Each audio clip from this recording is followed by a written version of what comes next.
Permata TV YouTube Indonesia dengan bangga mempersembahkan sebuah storytelling kekinian abad ini diangkat dari karya besar Esa Mintarja yang sangat populer di masanya, berlatar belakang kisah tanah Jawa masa lampau dengan judul Kisah Arya Manggada.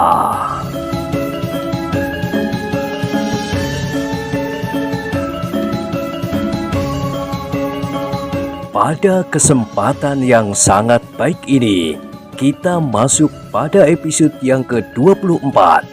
Selamat menikmati.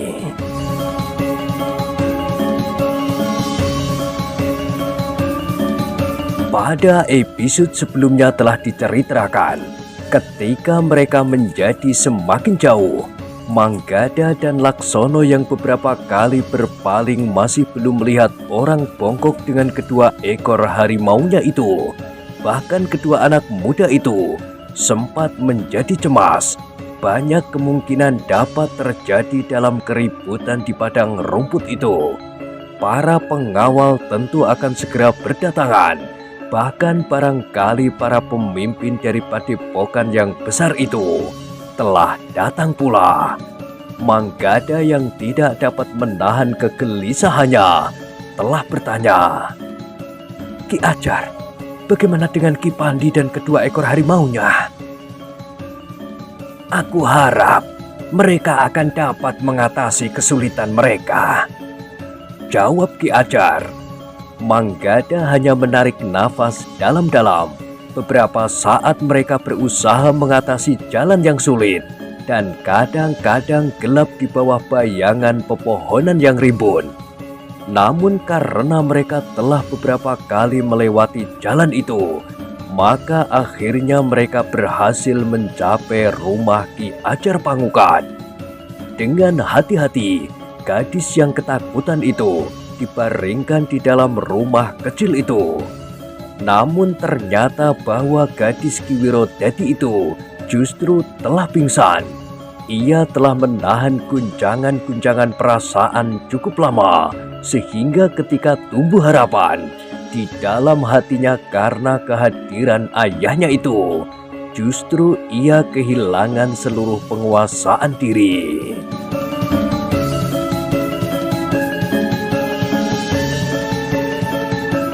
Tetapi Ki Ajar adalah seseorang yang tahu benar tentang pengobatan. Karena itu maka ia pun segera mempersiapkan beberapa ramuan. Setelah dicairkan dengan air, maka obat itu pun setitik demi setitik telah dituang ke dalam mulut gadis yang pingsan itu. Perlahan-lahan gadis itu menjadi sadar. Ia telah mulai membuka matanya dan bahkan mulai menangis. "Ayah," desisnya. Ki Wirodadi menarik nafas dalam-dalam. Katanya dalam nada lembut, "Jangan menangis lagi. Kau telah ditolong oleh Ki Ajar dengan seorang pembantunya." "Bukan aku yang menolongmu, anak manis. Tetapi ayahmu telah mempertaruhkan apa saja bagimu, bagi keselamatanmu," sahut Ki Ajar. Ketika Ki Wirodadi akan menjawab lagi, maka Ki Ajar itu berkata, "Kau dapat beristirahat sebaik-baiknya di sini sambil menunggu seorang yang masih tertinggal di padang rumput itu. Tempat ini cukup jauh dan terpencil. Mudah-mudahan kita akan luput dari penglihatan orang-orang padepokan itu." "Aku takut, Ayah," terdengar suara gadis itu lambat. "Kau tidak perlu takut lagi sekarang," jawab ayahnya. Gadis itu terdiam. Diamatinya ruang yang remang-remang itu. Lampu minyak sudah dinyalakan di atas acuk-acuk bambu di sudut ruangan. Sinarnya yang lemah menggapai-gapai disentuh angin yang menyusup lewat lubang-lubang dinding. Manggada dan Laksono duduk termangu-mangu.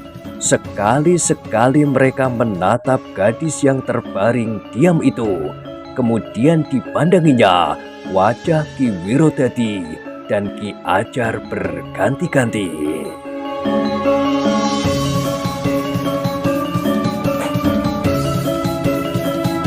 "Sebutlah nama yang Maha Agung," berkata Ki Wirodadi kepada anak gadisnya. "Kau telah dilindungi dari malapetaka itu." Gadis itu kemudian memang menyebut nama yang Maha Agung, sementara Ki Ajar mengamati perkembangannya setelah obatnya merayap ke seluruh tubuh. Keadaan gadis itu memang menjadi semakin baik. Bahkan sejenak kemudian, ia telah dapat bangkit dan duduk sambil minum beberapa teguk.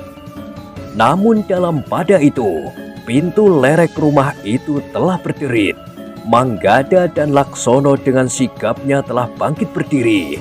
Tetapi yang ternyata berdiri di pintu adalah Ki Pandi, orang bongkok yang mereka tinggalkan di padang rumput. "Masuklah bongkok," desis Ki Ajar. Orang bongkok itu pun kemudian melangkah masuk sambil menutup pintu. "Di mana kedua ekor harimaumu itu?" bertanya Ki Ajar. "Mereka ada di luar, Ki Ajar," jawab orang bongkok.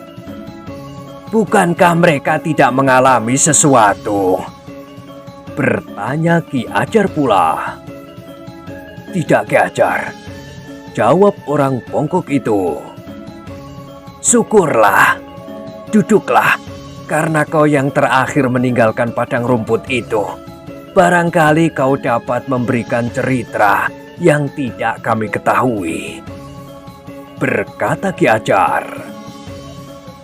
Orang bongkok itu termangu-mangu, namun kemudian katanya, "Untunglah kalian cepat meninggalkan padang rumput itu." Beberapa saat kemudian, beberapa orang pengawal terpilih telah datang. Bahkan Panembahan sendiri telah datang pula. Untunglah bahwa kami, maksud aku, dan kedua harimau itu sempat menghilang pula. Tetapi aku masih berusaha untuk mengetahui perkembangan selanjutnya. Dari kejauhan, aku dapat melihat apa yang dilakukan oleh Panembahan yang marah. Beberapa orang justru telah dibunuhnya karena korbannya telah hilang. Kemudian, agaknya Panembahan telah memerintahkan memburu kita. "Apa yang mereka lakukan kemudian?" bertanya Ki Ajar. "Mereka telah berpencar," jawab orang bongkok itu. "Apakah menurut dugaanmu mereka akan datang kemari?" bertanya Ki Ajar pula. "Aku kira akhirnya mereka akan sampai kemari, tetapi agaknya tidak malam ini," jawab orang bongkok itu. Ki Ajar mengangguk-angguk, katanya, "Baiklah, fajar besok kita akan menentukan apa yang akan kita lakukan. Setidak-tidaknya malam ini kita dapat beristirahat." Ki Wirodadi menarik nafas dalam-dalam. Dengan nada rendah ia berkata, "Aku mengucapkan terima kasih kepada kalian." "Sudahlah," berkata Ki Ajar. Namun katanya kemudian, "Sebaiknya kalian beristirahat.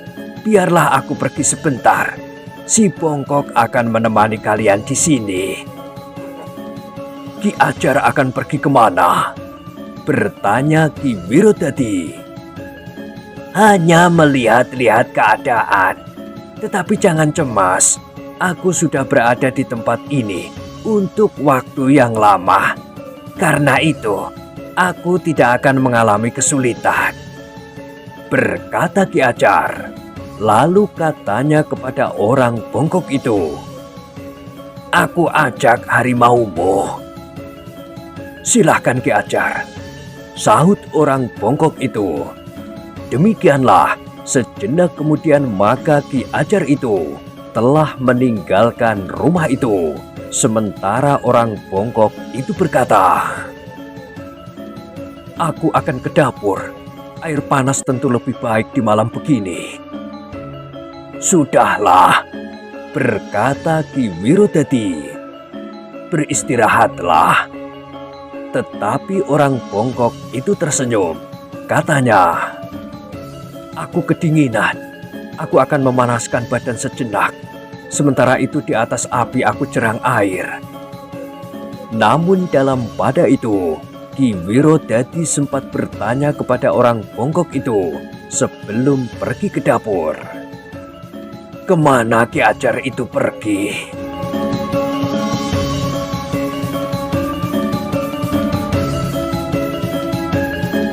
Orang bongkok itu termangu-mangu, namun kemudian sambil tersenyum, ia berkata, Ki Ajar merasa perlu mengamati keadaan. Justru setelah peristiwa ini, apalagi di sini ada seorang yang dianggap sangat berharga bagi Panembahan.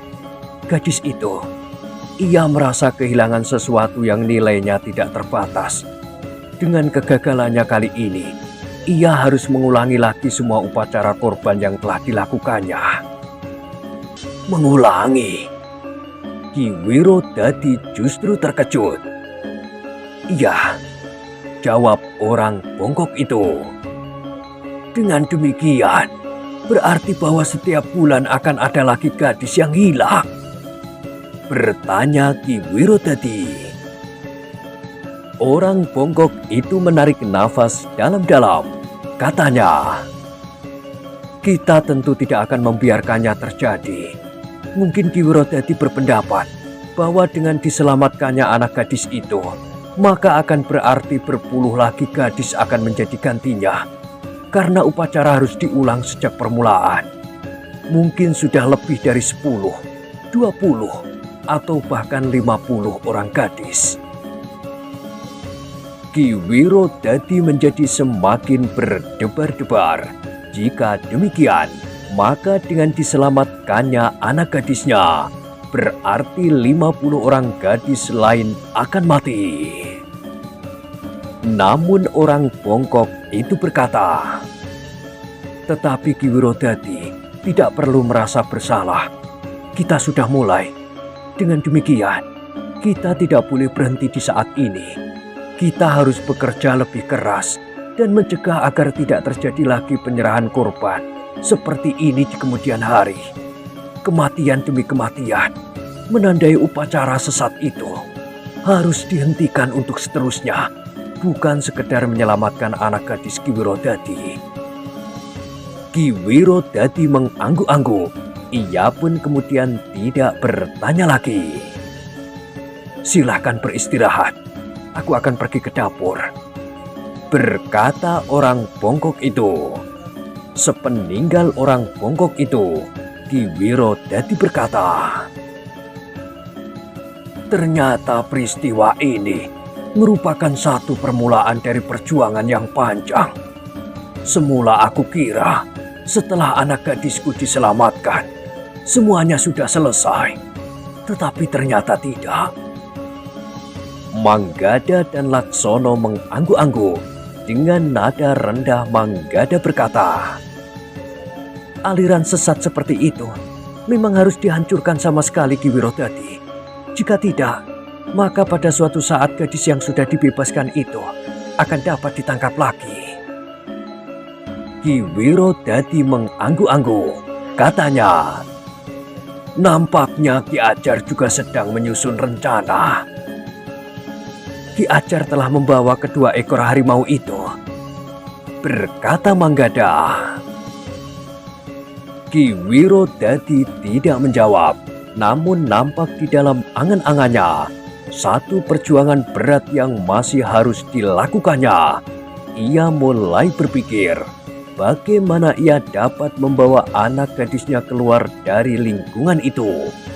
Sementara Panembahan sesat itu tidak akan menyerah atas kegagalannya.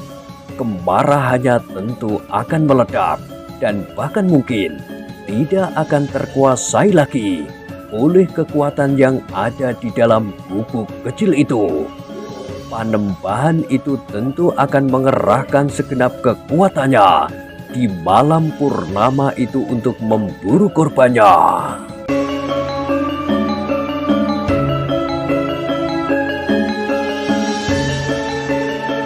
Beberapa saat, ternyata orang bongkok itu telah membawa minuman hangat ke ruang dalam. Dengan ramah ia berkata, "Marilah, silakan minum dengan gula kelapa."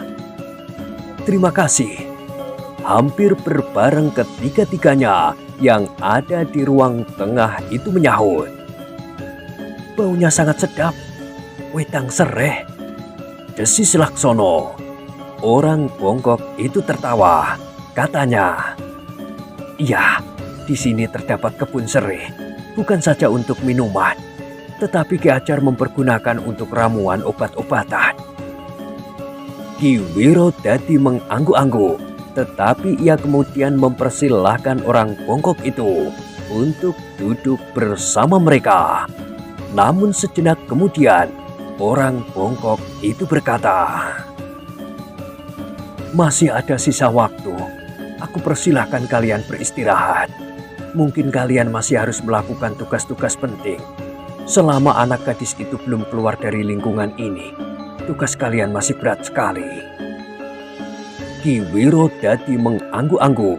Ia menyadari bahwa tidak mudah baginya untuk membawa anak gadisnya keluar.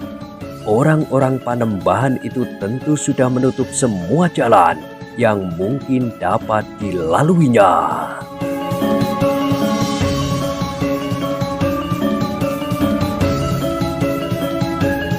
"Silahkan," berkata orang bongkok itu.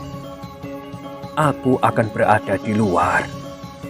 Tetapi Manggada dan Laksono menyahut hampir berbareng, "Aku juga akan tidur di serambi." Orang bongkok itu termangu-mangu, namun kemudian katanya, "Silahkan, aku akan berjaga-jaga di halaman." "Kisanak pun harus beristirahat," berkata Ki Wirodadi. Orang bongkok itu tersenyum. Katanya, "Sayang sekali melepaskan saat-saat bulan terang seperti ini." Ki Wirodadi tidak menjawab, sedangkan Manggada dan Laksono telah keluar pula. Sementara itu orang bongkok itu berpesan, "Jagalah anak gadis Ki Wirodadi.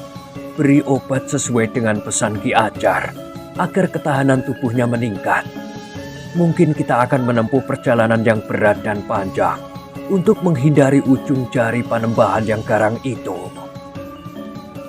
Ki Wirodadi mengangguk sambil menjawab, "Baik Kisanak, aku akan melakukannya." Sejenak kemudian, Manggada dan Laksono telah berbaring di serambi, tetapi nampaknya mereka tidak akan segera dapat tidur. Sementara itu, orang bongkok itu melangkah ke regol halaman dan hilang di balik dedaunan.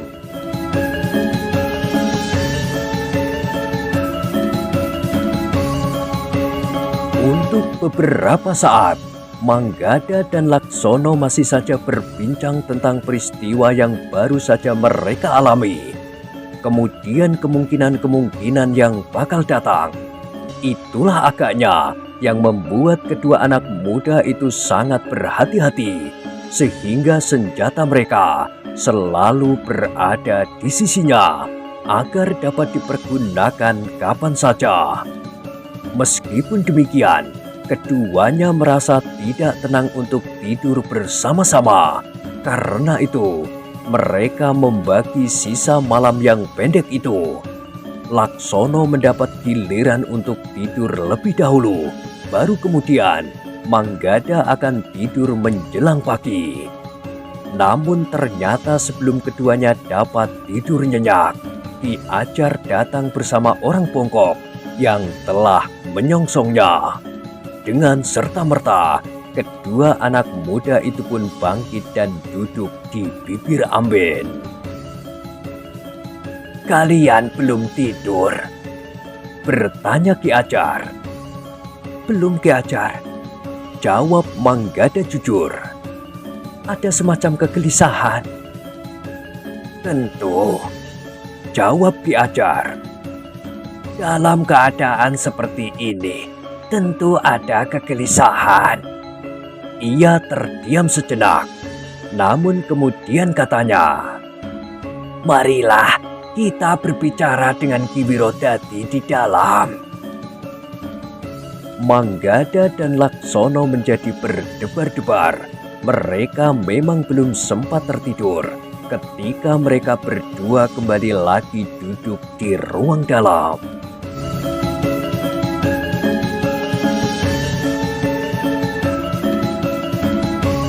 Panembahan gila itu ternyata tidak tanggung-tanggung, berkata Ki Ajar. Malam ini juga ia telah menyebar orang-orangnya ke segala sudut daerah ini. Karena itu, sulit bagi kita untuk menghindarkan diri dari penglihatan panembahan itu. Nanti atau besok, tentu ada orang yang akan datang kemari. Tidak hanya 1-2 orang, tetapi sekelompok pengikutnya. Tetapi orang bongkok itu berkata, daerah ini sangat sulit dicapai Ki Ajar. Juga tidak ada tanda-tanda bahwa daerah ini telah dihuni. Aku melihat beberapa orang membawa burung elang. Mereka tentu melatih burung-burung itu untuk melihat tempat-tempat yang perlu mereka datangi, berkata Ki Ajar. Tetapi nampaknya burung itu tidak dapat segera bergerak di malam hari. Meskipun bulan terang dan mata elang itu tajam, tetapi aku belum melihat seekor elang pun di langit malam ini. Orang bongkok itu menarik nafas dalam-dalam. Katanya, mungkin anak panah kita dapat menghentikan pengamatan yang dilakukan burung elang itu. Jika elang itu terbang merendah, aku yakin bahwa anak-anak muda yang memiliki kemampuan bidik tinggi itu akan dapat mengenainya, berkata Ki Ajar. Tetapi jika elang itu terbang tinggi, maka sulit untuk mencapainya dengan anak panah. Jadi Ki Ajar tadi kembali ke padang itu? Bertanya orang bongkok itu. Tidak, aku belum sampai ke sana. Tetapi aku sudah bertemu dengan beberapa orang yang nampaknya sedang menjelajahi tempat ini. 2 di antara mereka membawa burung elang. Mungkin kelompok lain juga dibekali burung yang sama pula, berkata Ki Ajar. Jadi apa yang harus kita lakukan Ki Ajar? Bertanya orang bongkok itu. Aku harus melihat keadaan lagi. Bersiaplah, jika perlu kita akan menyingkir. Kita akan mengadakan perlawanan pada waktu dan tempat yang tepat. Kita tidak tahu apakah bukan Panembahan sendiri yang akan datang kemari. Jika elang itu melihat atap rumah kita dan memberikan isyarat kepada kelompok pencari, atau bahkan Panembahan sendiri, maka kita akan mengalami kesulitan. Sementara gadis itu belum berhasil kita singkirkan, berkata Ki Ajar. Baiklah Ki Ajar, berkata orang bongkok itu. Berjaga-jagalah di sini, aku akan pergi lagi, berkata Ki Ajar. Kemana Ki Ajar? Bertanya Manggada. Apakah kami boleh ikut? Ki Ajar menggeleng sambil tersenyum. Katanya, jangan, aku akan pergi sendiri, tidak terlalu lama. Demikianlah, setelah menekuk wedang serai, Ki Ajar meninggalkan tempat itu lagi sambil berpesan. Berbenah dirilah dan bersiaplah untuk menghadapi segala kemungkinan. Orang bongkok itu tidak boleh mengikuti Ki Ajar yang pergi seorang diri. Namun sepeninggal Ki Ajar, segala persiapan dilakukan. Gadis yang ketakutan itu memang masih ketakutan, tetapi ia sudah menjadi agak tenang sehingga dapat diberikan beberapa pengertian tentang keadaan yang sedang mereka hadapi. Karena itu, ia pun telah bersiap-siap untuk meninggalkan tempat itu.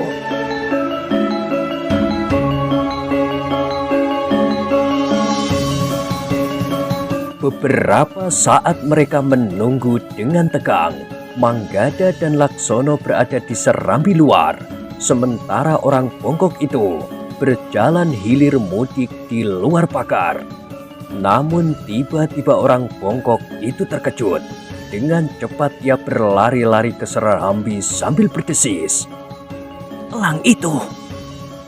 Manggada dan Laksono pun segera turun ke halaman. Bulan memang sudah menjadi sangat rendah di barat, tetapi cahaya matahari sudah mulai membayanginya. Dalam kerembangan fajar dan sisa cahaya bulan, ternyata mereka melihat di kejauhan seekor burung elang terbang berputaran. "Tetapi sasaran penglihatannya tentu bukan tempat ini," berkata Manggada. "Elang itu melingkari satu lingkungan tertentu. Tetapi jika elang itu terbang sedikit ke barat, maka mungkin sekali rumah kita ini akan dilihatnya," berkata orang bongkok itu. Manggada dan Laksono mengangguk-angguk, namun agaknya perhatian burung elang itu masih tertarik terhadap sesuatu. Meskipun demikian, orang bongkok itu berkata, "Amati burung elang itu. Aku akan membantu Ki Wirodadi mempersiapkan diri. Kemungkinan buruk dapat saja terjadi jika burung itu bergeser dari putarannya, sehingga dengan demikian burung itu akan menuntun orang-orang gila itu datang ke tempat ini." Namun dalam pada itu, mereka terkejut pula ketika mereka mendengar gemerisik dedaunan. Ketika mereka berpaling, ternyata mereka melihat 2 ekor harimau orang bongkok itu mendekat. "Hei, kau tidak ikut Ki Ajar?" bertanya orang bongkok itu. Harimau itu termangu-mangu, tetapi keduanya tidak memberi isyarat apapun. Orang bongkok itulah yang kemudian memberi isyarat kepada kedua ekor harimaunya untuk berjaga-jaga. Sejenak kemudian, kedua harimau itu memang telah hilang di balik pohon-pohon perdu. Sejenak kemudian, kedua harimau itu memang telah hilang di balik pohon-pohon perdu. Ki Wirodadi memang menjadi sangat cemas, tetapi ia telah mempersiapkan segenap senjatanya. Mungkin ia memang harus mempertahankan anaknya dengan nyawanya. Tetapi Ki Wirodadi sendiri sama sekali tidak mencemaskan hidupnya. Ia justru masih saja memikirkan kedua anak muda yang telah terlibat ke dalam persoalannya itu. Dalam pada itu, Manggada dan Laksono memang menjadi cemas. Elang yang berputar-putar di langit itu memang bergeser perlahan-lahan. Bahkan sejenak kemudian, kedua anak muda itu melihat seekor elang yang lain telah ikut berputar-putar.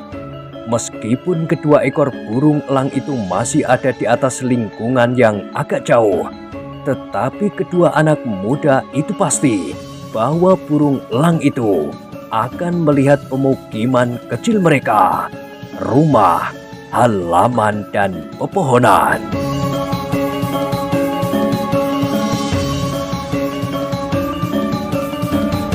Sebenarnya lah, ketika matahari kemudian menjadi semakin terang, burung elang itu telah bergeser semakin dekat, sehingga akhirnya yang mereka cemaskan telah terjadi. Kedua burung elang yang berputar-putar di langit itu telah melihat gubuk Ki Ajar. Elang itu kemudian terbang berputaran tidak henti-hentinya. Bahkan beberapa saat kemudian, kedua ekor elang itu menukik merendah kemudian kembali melambung naik tinggi. Manggada dan Laksono menjadi semakin berdebar-debar. Sementara orang bongkok itu telah membantu Ki Wirodadi siap untuk menyingkir dari tempat itu. Manggada dan Laksono segera teringat akan senjata-senjata mereka, karena selain pedangnya yang selalu berada di lambung, yang lain mereka letakkan di dalam gubuk itu. "Kita menunggu Ki Ajar," berkata orang bongkok itu. "Tetapi apakah kita tidak terlambat?" bertanya Ki Wirodadi. Orang bongkok itu termangu-mangu. Ia menjadi agak bimbang menghadapi perkembangan keadaan yang begitu cepat. Sementara itu, kedua ekor elang itu benar-benar telah memberikan isyarat bahwa kedua ekor burung itu melihat satu pemukiman. Betapapun kecilnya, ternyata keduanya berganti-ganti menyambar dan menukik rendah. Darah Manggada dan Laksono menjadi panas melihat sikap kedua ekor burung itu. Dengan gigi gemertak, mereka berlindung di bawah gerumbul perdu sambil meletakkan anak panah pada busurnya. "Kita bidik salah satu lebih dahulu bersama-sama," berkata Manggada. "Jika anak panahku luput, maka mudah-mudahan anak panahmu mengenai." Demikianlah, keduanya telah memilih sasaran ketika seekor di antara burung elang itu menukik rendah di atas rumah Ki Ajar. Manggada dan Laksono bersama-sama melepaskan anak panahnya. Ternyata kemampuan bidik kedua orang anak muda itu memang luar biasa. Terdengar elang itu bagaikan menjerit ngeri. Kemudian burung itu masih berusaha untuk terbang naik ke udara. Tetapi ternyata burung itu sudah tidak mampu lagi. Tiba-tiba saja burung itu telah terjatuh di tanah. Ki Wirodadi yang kemudian mengetahui hal itu pula sempat bertanya, "Apakah kematian elang itu tidak menambah kemarahan Panembahan dan orang-orangnya?" Namun orang bongkok itu menjawab, "Apapun yang terjadi, mereka tentu akan datang kemari. Burung itu telah melihat gubuk ini dan menyampaikan isyarat kepada pemiliknya." Ki Wirodadi menjadi semakin berdebar-debar, sementara anak gadisnya telah menjadi semakin ketakutan lagi. "Aku tidak mau dibawa kembali ke tempat itu," minta anak gadisnya. "Tidak, Ngger, jangan takut," desis Ki Wirodadi menenangkan hati anak gadisnya, betapapun hatinya sendiri bergejolak.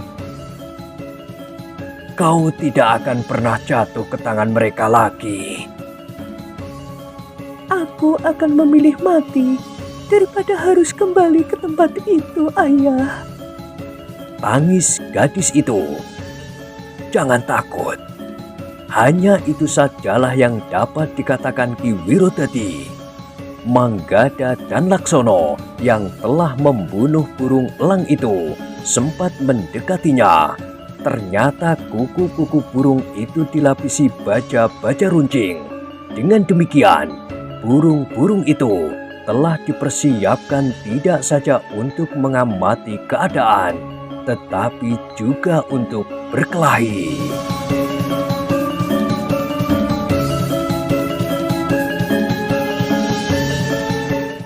Nah, bagaimanakah kisah selanjutnya? Silahkan ikuti terus kisah Arya Manggada pada episode berikutnya. Sampai jumpa.